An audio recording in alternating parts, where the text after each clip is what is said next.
Oh, God.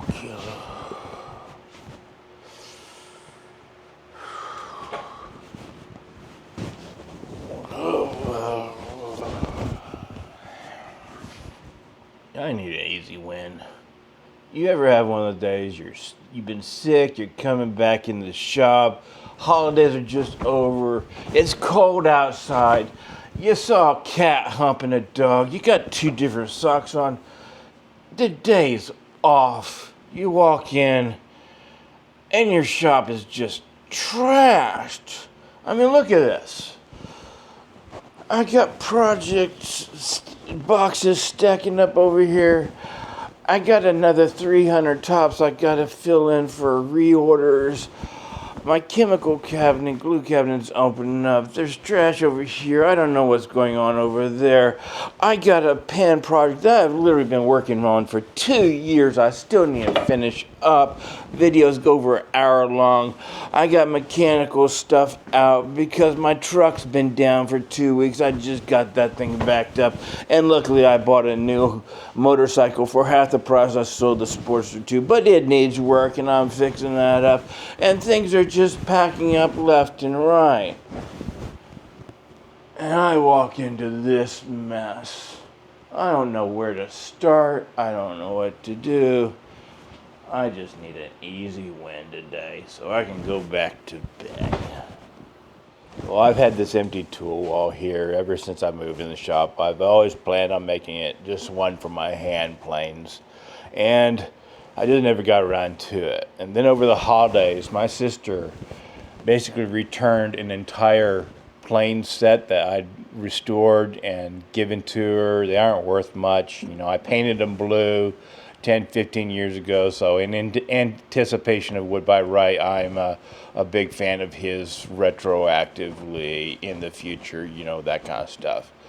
So I recently just sold an entire set of these because these were kind of extra, but I don't know. Instead of selling these, I think I'm just going to put them up on the wall along with my other planes. So today, for an easy win, let's just build a simple plane till, something to store my hand planes. Now let me give you a starting of where we're at. I built these tool walls, and I've been using them for a few decades, it seems like. And I like this a lot better than pegboard or French cleats or anything like that because, you know, you drive a peg into the wall. If you want to change it up, you just saw it off. You got a fresh surface. You can drive another peg just right next to that. No big deal. Little screw hose, who cares? Over 10, 15 years, if I rearrange this over a dozen times, it's got a bunch of screw holes in it. I don't really care. This one's even got some water damage from AC leaking. So, I mean, this is just a solid piece of pine plywood. Up top, I have a French cleat screwed onto the back of that there, and another French cleat screwed onto the back down here, so that weight is distributed between two very large French cleats, and I got space behind here, right there, because those are just made of 2x4 screwed over there. So that's all this is a piece of plywood placed on the wall via French cleats. You could actually just screw a piece of plywood and get the same functionality, but because I tend to change shops so often, I put it on French cleats to move it around. Other than that, I trimmed it with 2x4 material so that I had a shelf on bottom and shelf on top. But the main functionality is just a piece of plywood. Anybody can do this, and that's what I'm starting out with. As far as the hand planes, most of these Stanleys have a small lip on front with little two side slots on either side. The bigger the plane, the bigger the lip. And on the backs, they all have a small lip back there, though you might notice that the number 3s and number 4s is just kind of on the slide. So we'll have to take a little bit of modifications to do those, but no big deal. The same is true with Miller Falls.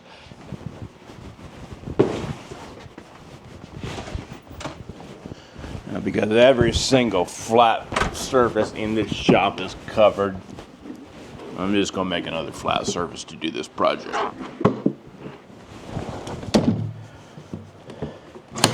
It's good to be an art market vendor sometimes. You got lots of tables.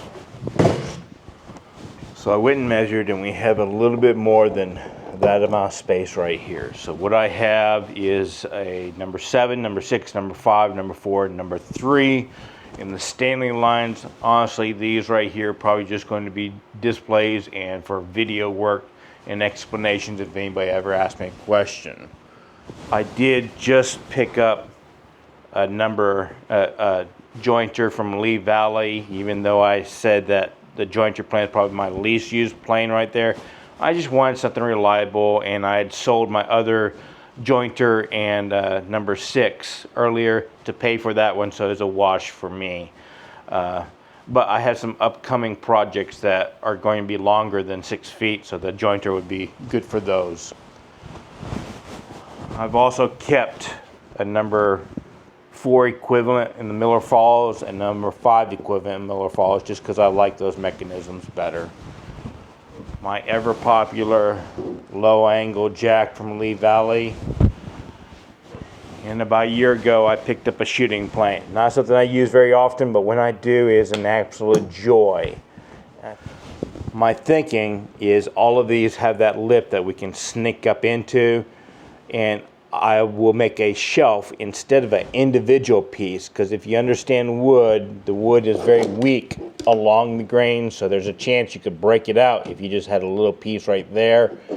So if I just made a long shelf and then cut a rabbet underneath it for that little ledge, that'll work out. And then in the future, if I ever get any more planes that are kind of odd shaped, I will have another space for them to put on. So the first thing I'm going to build is a shelf up top for this plane right here. And you know, to do that, table saw would probably be pretty easy. I should probably just go ahead and clean that area up. Yeah.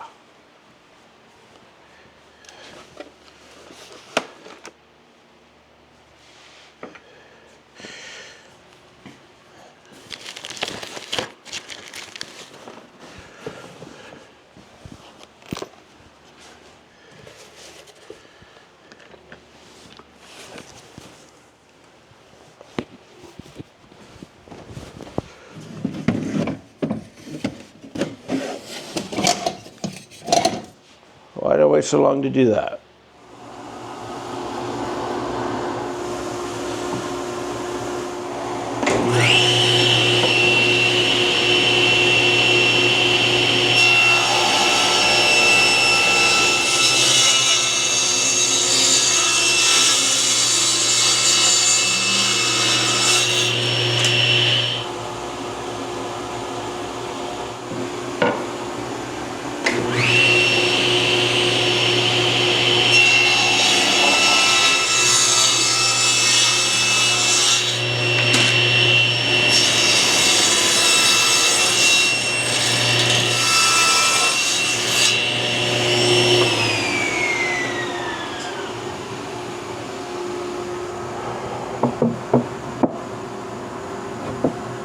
To mount the shelf, I think I'm just going to use some dowels like I've done everything else on my tool walls, and just drill some holes and let them sit on the dowels. I'll probably use some pocket holes to secure it to the wall so that it can sit flat on the dowels but not pull off the wall with the planes pulling against it. Yeah, I think that'll work out. Yeah, and probably be easiest to do it on this, so I might as well clear off all this junk.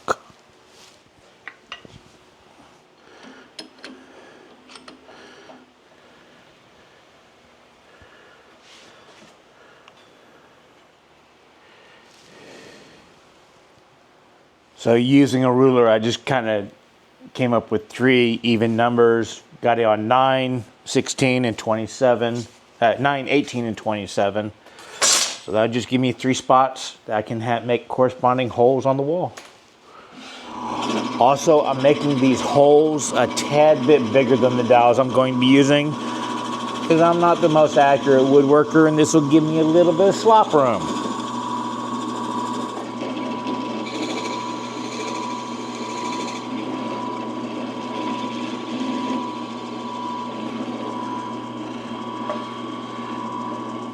So I want about a 6 inches down and about an inch down for the whole clearance. So about right there. And if nothing else, it'll look parallel because I'm coming down from that top shelf. So to center it, just get in the middle, come over to 18. And what did I say? 18 inches, 9 inches, and 27, I hope.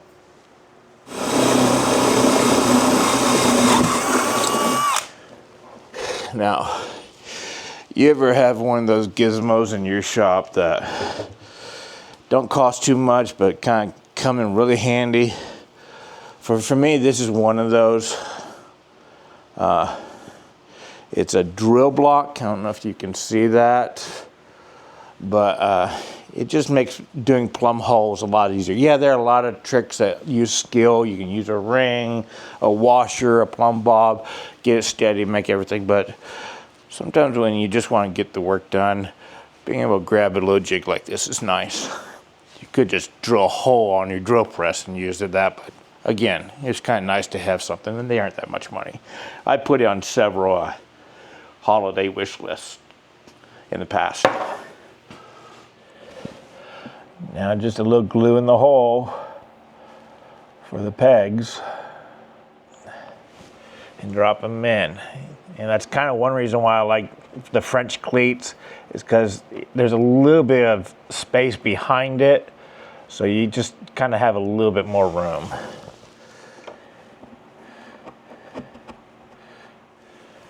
You don't need a lot of glue because all the glue is doing is preventing the dowels from pulling out. And we're going to need them to protrude that far.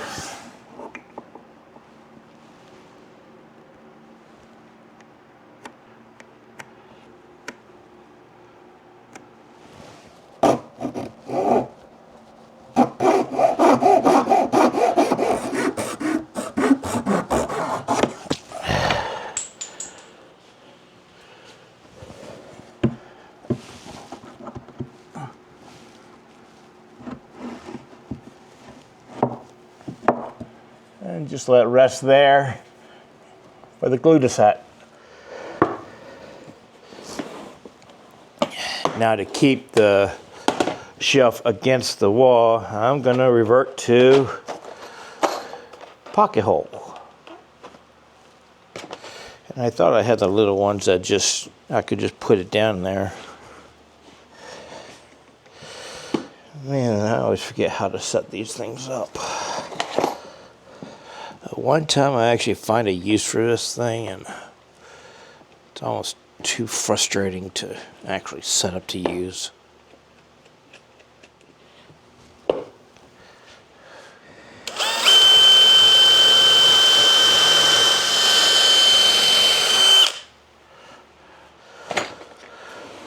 Someday I'll learn to use this thing right, but it ain't gonna be today.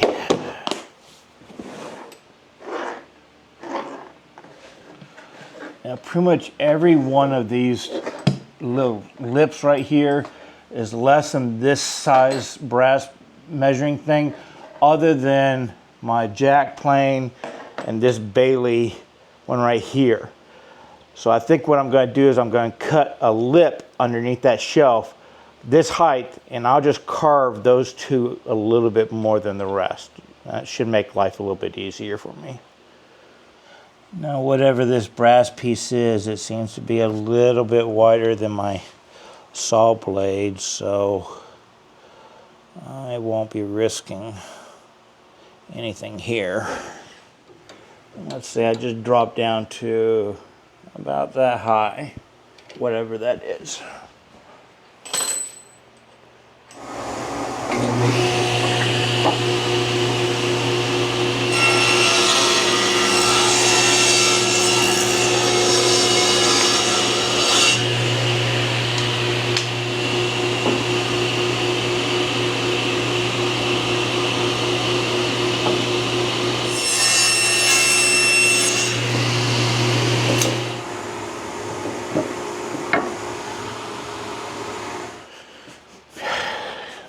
now it's just time to start fitting them.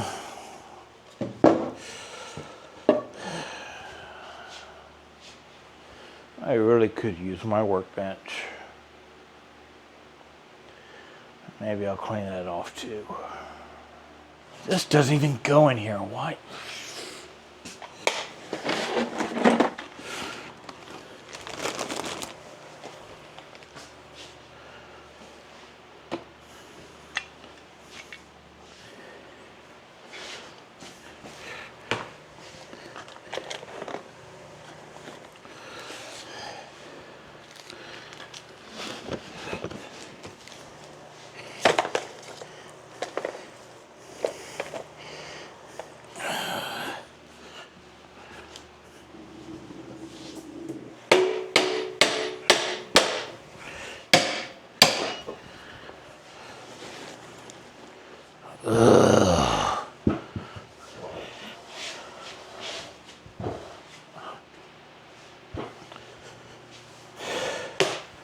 Now, why didn't I do that earlier?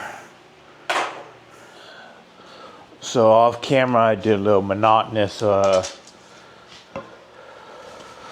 make pretty on this thing right here. I just sanded it down and I put a bevel on the front with the table saw. No big deal. I'm leaving tool marks and everything on it. It's just a tool holder.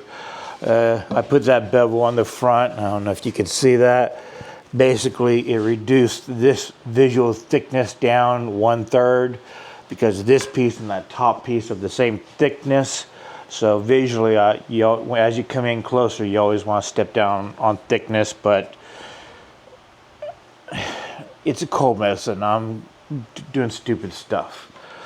These are just little 1/4-inch squares I cut out of a scrap piece, and they're going to be dividers. I just need to saw them down real quickly. And while others, I'm sure, do custom sizing jobs, I'm just going to take the smallest plane and make them all that same size. Now, I don't think there's any reason to really worry too much about how to attach these. I'm just going to brad nail them on so that if I ever want to use this tool off or something else, I can just peel them off. But that should be good enough. So that one right there will be my master. And I'll just cut a dozen of them all the same size. Easy peasy. So I put a few pegs and dog holes. Now I've got a board rest that, and that's going to represent the side of my tool wall. So here's a shelf. Here's a little lip that goes on, that these are going to slide underneath to. So I can put it up here and get it pretty close to 90 degrees, or close enough to do the layout work. And now we're going to start fitting it. And here's what I mean by fitting. Most of these, the little lip is going to fit just right underneath there, so that as gravity makes it want to lift up, it's not going to be able to lift up very tall. But some of them are just a little bit bigger than that. So on those, what I need to do is I need to mark the area. I need to remove a little bit more material. And then a little slot for both of those little winglets to sit into. Which a little work with this rat tail should take care of those little winglets.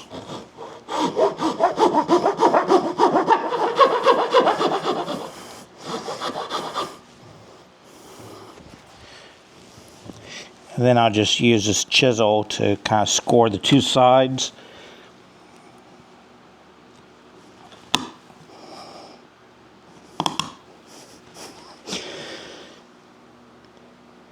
And pare down.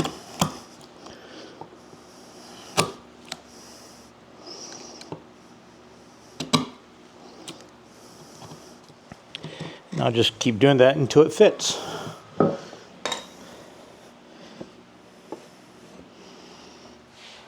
From there, I'll put a business card and then my spacer and move on to the next one. Most of them are going to go pretty easy because they already fit pretty well. Like that one right there, I don't have to do anything to. But you're probably going to notice pretty quickly that as I get to the smaller planes, it's not so much the sections that are going to hit, it's actually the knobs.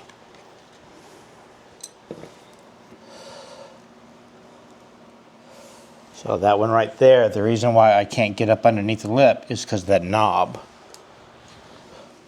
So I'm just going to identify an area to work on.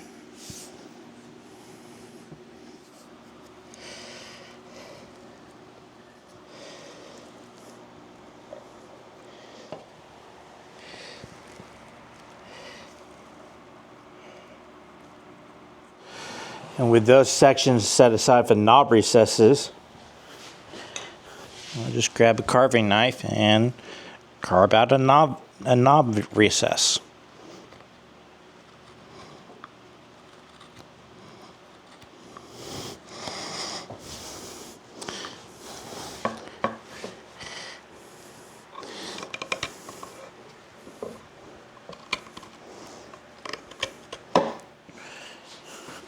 Or you can stop being precious about it and just go get a big ass Forstner bit and be done with it.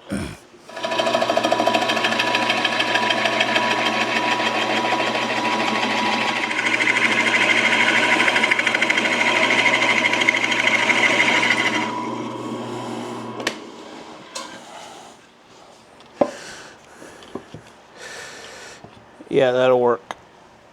So I guess after that, all there is to do is screw it to the wall. I'm sure some of you recognize that I put the pocket holes on top because nobody's going to see them, given that nobody coming in this shop is taller than 5'7" and 6/4.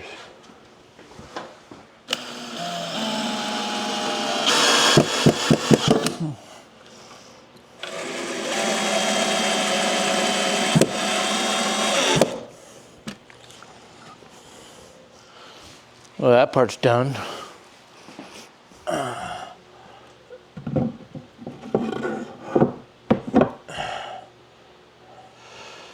And as I mentioned earlier, I'm just going to use these little 1/4 inch dowels as a spacer between each one of the, and to get a little clearance, I'll just slip a business card in there. Not very good with these brad nail things, so let's hope and pray.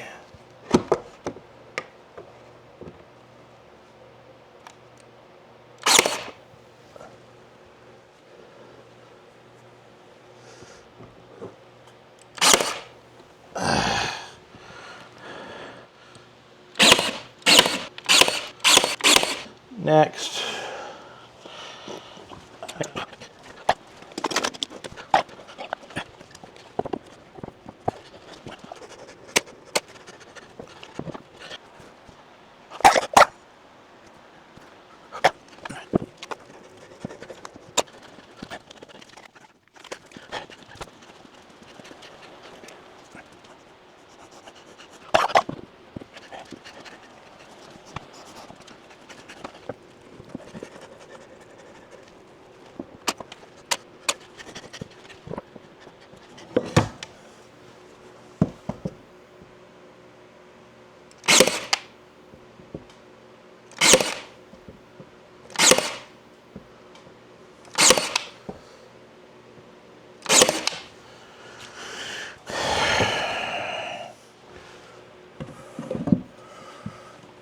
and that's that.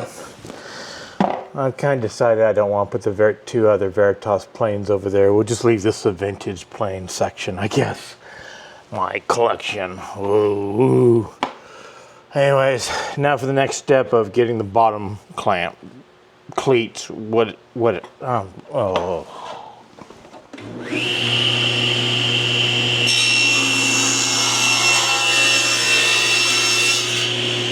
So real quickly, I just cut, kind of a wide board, but I put that little bitty chamfer on there. I don't need too much. My thinking is that really what I want is this just to pass by it and come down maybe an 1/8 of an inch to catch that lip. And that way the top will stay in the groove and the bottom will be held weight-wise, gravity. Plus, you know, if any vibration, because it's ramped, it'll always push it into the tool wall. At least that's my thinking. So now with this, I can just cut individual sections, and I might have to customize it a little bit to handle these, but that shouldn't be too hard. So to get these bottom cleats perfectly sized, without having to think too hard and measure, I'm just bringing the actual planes up, setting a steel plate on the base, and that sets my measurement, and just move over till I touch it. I don't have to do much thinking to get it right.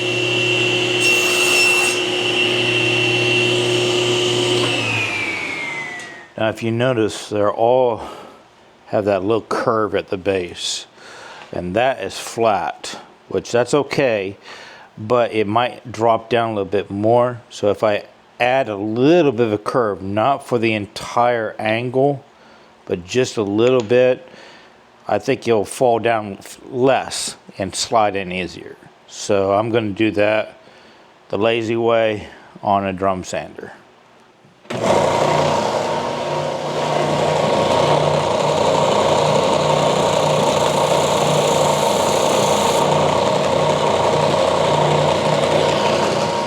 That fixes 4 of the 5. Still need to work on the back handle for those, but we'll get those mounted first by mounting 2 screws and just screwing them to the wall. And because I'm vain, I'm going to be using some screw washers, some dressing washers, and I'm going to measure where I'm drilling the holes on all of them so they look right. Because y'all get on to me if I don't. Yeah. I'm blaming you. It's not my vanity. Sort of.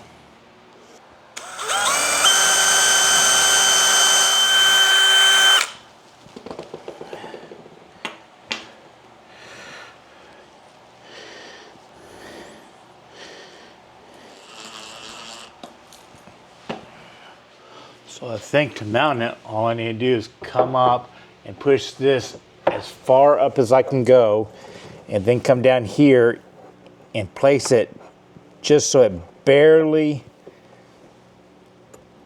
moves, passes by it, and then screw it down.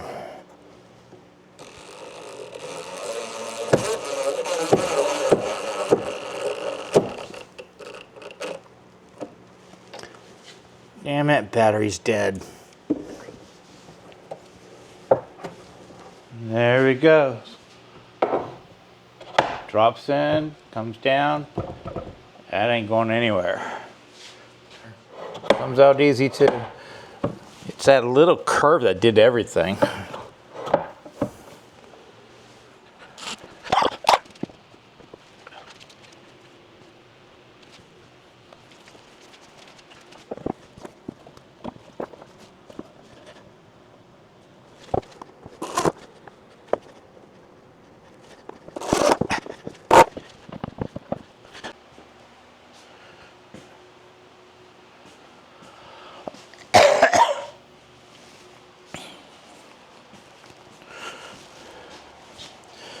Now for these smaller ones, they have that same curve right here that'll fit on my low side thing. So I think I just need to remove this space. So if I just come over and place it, I should be able to eyeball the base. And maybe just use a Forstner bit to cut a circle out right there to relieve it. I think that'll work.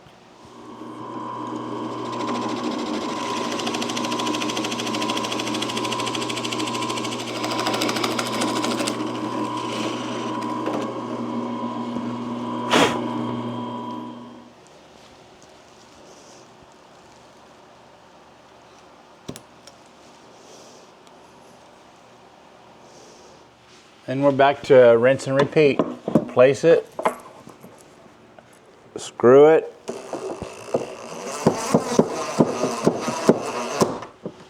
and then make sure it fits.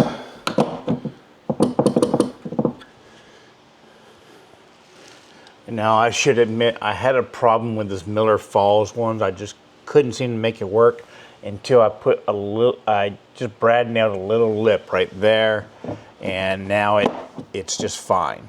It's just, it came down so little in order to rest that there just wasn't room to set it up right. Or at least I screwed these up too much that it didn't work right. So that right there is just fine. So there are all the bench planes. I have a shelf for large odd place stuff. So how about a few other oddly shaped planes?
Now, something I learned a long time ago, the difference between this one and this one is I put these in purposely completely parallel, and these I have a slight incline on them, just a very slight one. So, you know, if this vibrates around, it's not going to come off the wall. But this one, because it's flat, but it's also kind of weighted right here, I want to make sure it just doesn't keep coming down. So the easiest thing I've found over the years is to put a little notch in the dowels at, you know, a spot a little way away. So, you know, you don't have to keep it right there. Just kind of find its natural resting area. Make a note of that distance, and then just put a small V-notch with your chisel or something.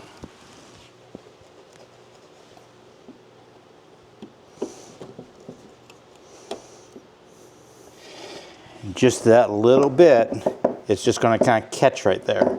See, it just stops. Easy peasy.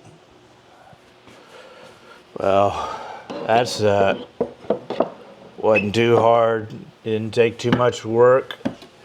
And at least it's done, and it's better than it was before. Because it does kind of go to show that even if you don't want to go in the shop, you at least come in here and piddle around and get something done, and who knows? It'll make getting started the next day a little bit easier. Though somebody needs to sweep this crap up. I'll leave it for the next guy. Me, I'm heading for chicken soup. Y'all be safe, have fun, and remember, it's always worth the effort to learn, create, and yada, yada, yada, yada, yada.